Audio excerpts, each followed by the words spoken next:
Varicose veins కి సరైన చికిత్స కోసం సంప్రదించండి ఎవిస్ హాస్పిటల్.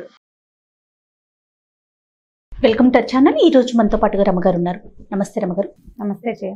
రమగారు, వివేకానందులు ఆయన్ని చాలా మంది స్ఫూర్తి ప్రదాతగా ఫాలోవర్స్ కూడా ఉంటారండి. ఆయన మాటలు కానీ లేకుంటే ఆయన విధానాన్ని కానీ చాలా మంది అవలంబిస్తూ ఉంటారు. వాటికి సంబంధించి ఏదైనా ఒక అంశం ఒకసారి మనం మాట్లాడుకుందామండి. వివేకానందులు స్ఫూర్తి ప్రదాత, ప్రేరణార్థకమైన ఎన్నో స్పీచెస్ చేశారు ఆయన. ఎన్నో ఉత్తిష్ట జాగ్రత్త అంటే నిద్రలే, మెలకువగా ఉండు, ప్రపంచం ఏమిటో తెలుసుకోమన్నారు. ఎంత అత్యద్భుతమైన స్పీచెస్. వివేకానందుల వాక్యాలు విని తీరాలి. ఎప్పుడో ఇంటర్మీడియట్ క్లాసులకి నేను చెప్పే రోజుల్లో, అంటే ఇది 90sలో నాకు గుర్తుండి, 94-95 డేస్లో అని అనుకుంటున్నా. సంస్కృతంలోనే, ఇప్పుడు సంస్కృతం సబ్జెక్ట్ కదా నాది, ఒక లెసన్ ఉండేది. కథ చాలా బాగుండేది. అంటే కథని సంస్కృత శ్లోకాలు రాయబడి ఉందన్నమాట. రైటర్ ఎవరు రాశారు అవి అంతా నాకు గుర్తులేదు. చేసేటప్పుడు ఆ లెసన్ చెప్తుండేదాన్ని నేను. అది ఎప్పుడు జ్ఞాపకం వస్తుంది చేయ నాకు. మామూలుగా మనకి విగ్రహారాధన భారతీయ సంప్రదాయాల్లో ఉంది. విగ్రహారాధన అంటే మనం ఏం చేస్తాము, ఒక మూర్తిని ఆరాధిస్తాం. మూర్తిని ఆరాధించడం దుర్గని, విష్ణువుని, శివుడికి లింగ రూపంలో చేస్తాం. తర్వాత ఏమో వినాయకుడని, ఆంజనేయుడని, ఎన్నో రూపాలు, భగవద్ రూపాలు, ఎంతో విగ్రహారాధన చేస్తాం. సగుణ పరబ్రహ్మని ఆరాధిస్తాం, అంటే రూపం కలిగిన వాడిని. ఈ సగుణ పరబ్రహ్మని ఆరాధించడము చాలా మందికి నచ్చదు. విగ్రహంలో ఏముంది, మనం చేసుకున్న రాయి, బయట ఉన్న రాయిని ఇప్పుడు దేవుని చేసావు, అంటే అక్కడ ఉన్నప్పుడు తొక్కుతాం, ఇక్కడ పూజిస్తున్నాం. రాయే కదా, అదే రాయి కదా అనే భావజాలాలు డెవలప్ అయినాయి. వివేకానందుల కాలంలో కూడా విగ్రహారాధనని వ్యతిరేకించే వ్యక్తులు ఉన్నారు. అయితే దాని మీద ఈ కథ అనమాట. ఈ విగ్రహారాధన అంటే మనకి భగవంతుడు నిరాకారుడు. ప్రపంచంలో ఇదంతా నడుస్తోంది. మనం గాలి పీలుస్తున్నాం, పుడుతున్నాం, పెరుగుతున్నాం, మరణిస్తున్నాం, మళ్ళీ పుడుతున్నాం, గాలి వేస్తుంది, చెట్లు కదులుతాయి, మొక్కలు మళ్ళీ పుడుతూ ఉంటాయి, కొత్త మొక్కలు వస్తాయి, పుష్పిస్తాయి, ఫలిస్తాయి. ఇదంతా మనమే చేస్తున్నామా? కానీ మనం వాడుకుంటున్నాం చూడు. ఒక మర్రి చెట్టు, దాని కింద కూర్చుంటావు, పడుకుంటావు, గాలి పీలుస్తావు. అది గాలి కదిలినప్పుడల్లా మనకి అమ్మయ్య మంచి ఆక్సిజన్ వస్తుందని ఫీల్ అవుతాం. ఆ మర్రి చెట్టు నువ్వు పెట్టావా? పోనీ నువ్వు పుట్టిస్తావా ఒక మర్రి చెట్టుని? ఈ పుట్టించేవాడెవడో, పెంచేవాడెవడో, దానంతటా అదే పెరుగుతుంది. ఎవరు పుట్టిస్తారు? దేనివల్ల ఇది వస్తుంది? ఆ శక్తే భగవంతుడు. మనకి కనిపించని శక్తి, మనకు కనిపించింది. ఇప్పుడు నువ్వు ఉన్నావు, పోనీ నేనున్నాను, మనుషులు, వ్యక్తులు ఉన్నాము, మన లోపల ఎన్ని అవయవాలు ఉన్నాయి. ఈ అమెరికా ఎవడైనా ఒక ఆయన చేశాడా మనకి?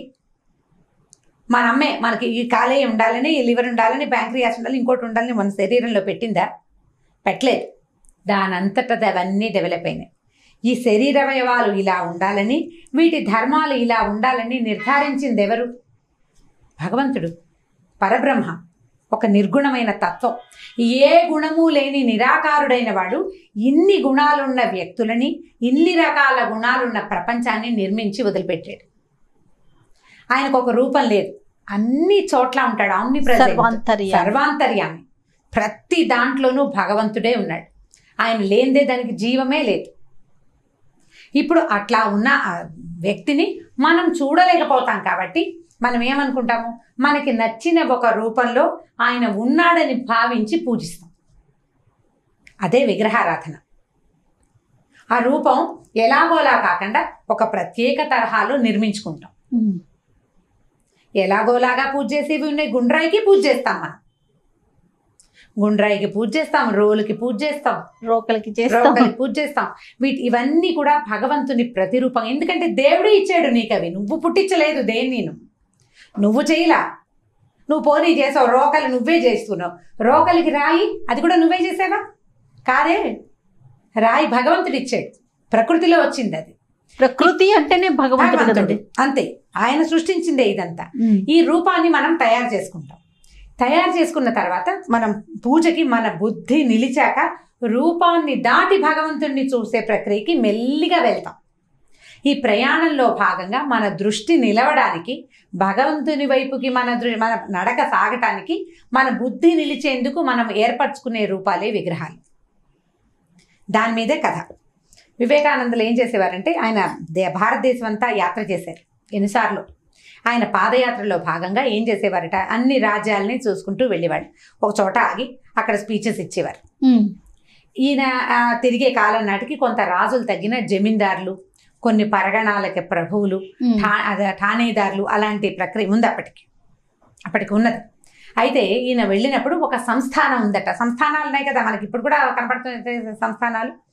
ఈ పేరు గుర్తుపచ్చిపోయిన వనపర్తి, అలాంటిది ఏదో ఒక పేరు, వనపర్తి అయితే కాదనుకుంటా. ఒక సంస్థానాధీశుడి దగ్గరికి వెళ్ళారు. ఆ సంస్థానంలో ఏమైంది, ఒక చోట ఆయన స్టే చేశారు. ఆయన శిష్యులు ఫాలోవర్స్ కొంతమంది ఉన్నారు. ఆయన స్పీచెస్ అవి చాలా నడిచినాయి ఆ ఊళ్ళో. అయితే ఈయన రాజుగారి దగ్గరికి, అక్కడున్న సంస్థానాధీశుడిని కూడా కలవాలి కదా, ఆ ఊళ్ళో ఉన్న కొంచెం పెద్ద అధికారులు మీరు రాజుగారిని కలుద్దురు కానీ చెప్పారు. అయితే ఆ సంస్థానాధీశుడు ఎవరైతే ఉన్నారో ఆయన విగ్రహారాధనకి వ్యతిరేకి. చాలా దేవాలయాల్లో పూజలు నిలిపేశాడు ఆయన. అవన్నీ అనవసరం అంటాడు, అవన్నీ అనవసరం, చేయకూడదు అంటాడు. సరే, ఈయన వివేకానందులు అతన్ని చూడబోయారు. ఏదో కొంతసేపు మాట్లాడుకున్నారు. నువ్వేమిటి ఇలా ఉన్నా? ఆయన ఎలా ఉండేవారు వివేకానందులు, మంచి పెద్ద పర్సనాలిటీ, హెఫ్టీగా కనపడేవారు. మల్లయోధుడిలాగా ఉన్నావు, నువ్వేంటి వేదాంతం చెప్పేది? వేదాంతం చెప్పేవాడు కుంగి కృషించిపోయి ఉంగి బలహీనంగా ఉండాలి. వేదాంతం అంటే ఇక శరీరం ఏమి ఉండకూడదు కదా, ఆహారం తినకూడదు, గాలి పీల్చకూడదు, ఎలాగోలాగా బతకాలి. వేదాంతం చెప్పేవాడు అలా ఉండాలని రాజుగారి ఉద్దేశం. నువ్వు మల్లయోధుడిలాగా కనపడుతున్నావు, నువ్వు వేదాంతం చెప్తే ఎట్లా? ఆయన మంచి చాలా పెద్ద పర్సనాలిటీ. వివేకానందుల పిక్చర్ని కనుక చూస్తే మనకి ఏమనిపిస్తుంది, ఆయన ఒక యోధుడు, మనం బుద్ధిని మార్చడానికి వచ్చిన యోధుడిలాగా కనపడతాడు. మనం జనరల్ గా హాఫ్ పార్టీ చూస్తాం, ఇలా పెట్టుకున్న పార్ట్ అక్కడే మనకి ఆజానుబాహుళ్లాగా అనిపిస్తా ఉంటారు. పెద్ద పర్సనాలిటీ, చాలా బలమైన మనిషి ఆయన. అయితే ఈయన ఏమన్నాడంటే, నా శరీరంలోకి ఎందుకు వెళ్తావు? ఇది నా శరీర ధర్మం, నా తల్లిదండ్రుల నుంచి వచ్చింది.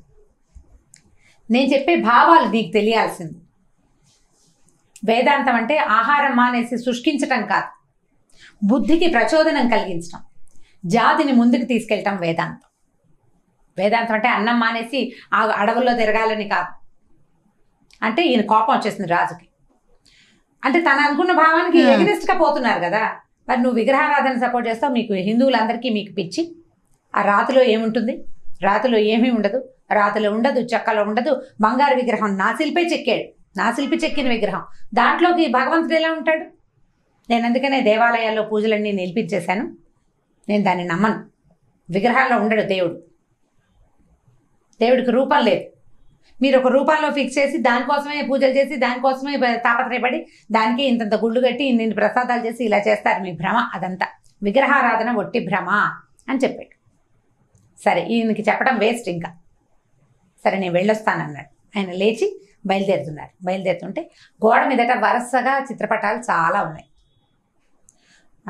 పటాలు చాలా బాగున్నాయంటే మా ఊళ్ళో ఉన్న చిత్రకారుడు చాలా అత్యద్భుతమైన వాడు, నేను చిత్రకారులను ప్రోత్సహిస్తాను. పూజారులని వాళ్ళని నేను ప్రోత్సహించను, విగ్రహారాధన చేసే వాళ్ళని నేను ప్రోత్సహించను. నేను ఇచ్చే ప్రోత్సాహం ఏంటంటే కవులు, గాయకులు, కళాకారులు, వాళ్ళ తాలూకు శక్తి, చైతన్యవంతమైన వాళ్ళ శక్తి పట్లే నాకు విశ్వాసం ఉందన్నాడు ఆయన. సరే, రాజుగారు ఇది బాగానే ఉన్నాడు చూడడానికి, ఆయన పిక్చర్ మరీ హ్యాండ్సమ్గా ఎంత బాగుందో. సరే, అక్కడ ఉన్న సేవకుడిని ఆ పటం ఒకసారి తీసి ఇవ్వమని అడిగారు. ఈయన మరి ఎంత పెద్ద మనిషి ఎవరో వచ్చాడు, ఆయన కొంచెం కేకలేసి పంపించేస్తున్నాము, ఏమి ఇచ్చింది లేదు, ఆయన తీసుకున్నది లేదు, నేను తాగను తిన్ను ఏమి తీసుకోనని చెప్పేశారు ఆయన. సరే, పటం తీసిమ్మంటున్నారు అంతే కదా అని సేవకుడికి సైగ చేశారు. తీసిచ్చాక ఆ పటం చూసి ఆ పటాన్ని సేవకుడు చెప్పారు, అరే అబ్బాయి, దీన్ని కింద పెట్టి దీని మీద ఉమ్మేసి కాలుతో తొక్కు, రాజుగారి పటం మీద. అనగానే వాడు భయపడిపోయాడు. నేను అలా చేయను అన్నాడు. ఎందుకు చెయ్యవు? ఇది ఒట్టి పటం కదా, ఇది ఒట్టి పటము. రాజు చక్కగా కనిపిస్తున్నాడు చూడు ఎదురుకుండా, మీ సంస్థానాధీశుడు శుభ్రంగా ఉన్నాడు. నేను ఆయన మీద ఏం చేయమంటల్లా, పటం మీద చెయ్యి, పటం మీద ఉమ్మెయ్యి, కాలుతో తొక్కు, ఈ రెండు పనులు చెయ్యి. రాజా, నువ్వు ఇక్కడే ఉన్నావు కదా, చేయించు నువ్వు అన్నాడు. ఆయనకి ఏమనాలో అర్థం కాల రాజుకి. భటుడు వైపు చూస్తే భటుడు ఉనికిపోతూ చేతులు పెట్టాడు. నేను చెయ్యను, నాకు అన్నం పెట్టే ప్రభువు, నాకు అన్నం పెడతాడు, నెల తిరిగేసరికి జీతం ఇస్తాడు, నేను కొలిచే ప్రభువు, తరతరాలుగా మేము ఈ ప్రభువునే కొలుస్తున్నాం. ఆయన చిత్రపటాన్ని నేను అవమానించలేను. ఈయన రాజు వైపుకు తిరిగాడు. నీ తాత పటం కింద పెడదాం, నువ్వు అవమానిస్తావా పటాన్ని? తాతని కాదు, పటాన్ని కూడా నువ్వు అవమానించవు. రాజు ఒప్పుకున్నాడు, అవును నేను అవమానించను. మరి విగ్రహాన్ని ఎందుకు కాదంటావు? విగ్రహంలో లేడే, ఈ పటంలో లేవే నువ్వు. పటంలో లేని నిన్ను నువ్వు ఎదురుగుండా కనపడుతున్నా నీ చిత్రపటాన్ని కూడా అవమానించడానికి నీ దగ్గరున్న ఒక సేవకుడు ఒప్పుకోలేదు. నువ్వు నెల తిరిగితే వాడికి అన్నం పెడతావు, నువ్వు వద్దంటే ఇంకోటి పెడతాడు అన్నం. భగవంతుడు వద్దంటే నీకు ఇంకొకటి గాలిని ఇస్తాడా? ఇంకోటి ఇస్తాడా గాలి నీకు? నీకు ఆహారం, నీ నీ నీ చెట్లకి గాలి కానీ, నీ మొక్కల్లో పళ్ళు కానీ, పువ్వులు కానీ, నీ ధాన్యం కానీ, నీ శరీర అవయవాల్లో ఒక్కదాన్ని భగవంతుడు కాదన్నా నీకు ఇంకొకటి ఇస్తాడా? ఇంకోటి ఇస్తాడు పోని, ఇవాళ రేపు ఉన్న మన సైన్స్ ప్రకారం దానికి కూడా భగవంతుడు ఒప్పుకోవాలి కదా. అటువంటి వాడిని ఎందుకు నేను అవమానిస్తాను? నువ్వు ఒక మనిషిని అవమానించడానికి, ఒక చిత్రపటాన్ని అవమానించడానికి మీరు ఒప్పుకోకపోతే భగవంతుడి ప్రతిరూపం అని భావించే విగ్రహాన్ని ఎందుకు అవమానిస్తావు నువ్వు? అతనిని మీరి నీ దగ్గర ఒక్కటి కూడా లేదు. నీ కళ్ళకి వెలుగతడే, నీ చెవులకి శబ్దం అతడే, నీ ముక్కుకి గాలి అతడే, నీ నాలికి రుచి కూడా భగవంతుడే, నీ నోట్లో మాట అది కూడా భగవంతుడే. వీటిలలో ఏ ఒకదాన్నైనా అతను వద్దంటే నువ్వు తేలేవు, తెచ్చుకోలేవు. నీకు ఎవ్వరూ ఇవ్వరు, ఆయనే ఒప్పుకోవాలి. అలాంటి ఒక నిరాకార పరంజ్యోతికి ఒక ఆకారం ఏర్పరిచి నేను పూజిస్తే దాన్ని అగౌరవపరచాలని, దాన్ని మలినపరచాలని నువ్వు భావించడం ఎంత తప్పు?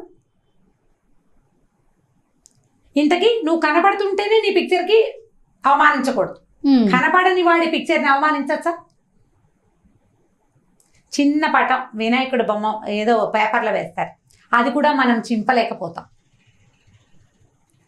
పొయ్యిలో పెట్టుకుంటాం న్యూస్ పేపర్లు, పల్లెటూళ్ళలో పేపర్ పెట్టే కుంపట అంటించేవాడు. అది అందులో దేవుడి బొమ్మ ఉంటే అది అంటించకూడదు. దేవుడి బొమ్మ అంటిస్తావా నువ్వు? నీకు ఎక్కడి నుంచి వస్తుంది మిగిలిందంతా? నీ దగ్గర నువ్వు అనుభవిస్తున్న ఈ ప్రపంచం ఏది నీది కాదు, దాన్ని దేన్ని నువ్వు చేయలేదు. నిన్ను కూడా భగవంతుడే చేశాడు, అనుభవించడానికి ఈ ప్రపంచాన్ని నీ కోసం ఇచ్చాడు. అతన్ని గౌరవించాలంటే ఈ అనుభవిస్తున్న ప్రపంచానికి మర్యాద ఇవ్వాలి. అతని ద్వారా ఏ విధానం అయితే వచ్చిందో దాన్ని నువ్వు గౌరవించాలి, ముందుకు తీసుకెళ్ళాలి. అతన్ని గౌరవించే విధానం నీ దగ్గర ఒక్క చిన్నదున్నా దాన్ని పూర్తి స్థాయిలో చేసి తీరాలి. ఆయన్ని గౌరవించటమే విగ్రహారాధన. దాన్ని చెయ్యాలి. దాన్ని చేయకపోతే నీకే లేదు గౌరవం. నువ్వు పీల్చే గాలి పట్ల లేనట్టు వదిలేయి, మానేసేయి పీల్చటం. నువ్వు అది మానేస్తే ఇది కూడా మానేయాలి. నువ్వు మానగలవా? గాలి పీల్చడం మానేసిన మరుక్షణం నువ్వేమవుతావు? ఇక్కడ ఉండవే, నీ పటం కూడా అప్పుడు పైకెక్కుతుంది.